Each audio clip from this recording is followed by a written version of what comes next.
I'm going to show you the quickest, easiest way to open a Pentair clean and clear type of filter without struggling or breaking plumbing. Okay, first step, you want to shut the pump off. Crack your air bleeder, lift up on your tabs, spin it, loosen the collar, take it off, got that air bleeder open, fire the pump back up.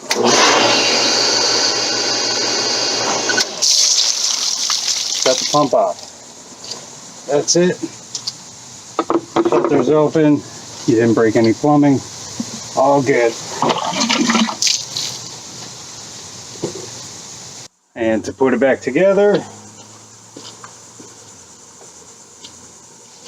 drop your filter in.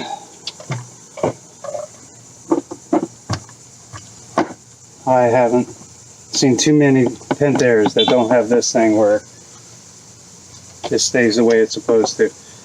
Put one side on, push down on the other with the air bleeder open. It'll make it easier to push down.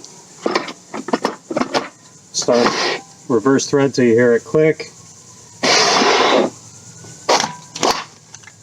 Click it shut. Fire it up, freeze the air. You don't have to do that because it'll come out of the returns anyway. But that's it. Hope it helps.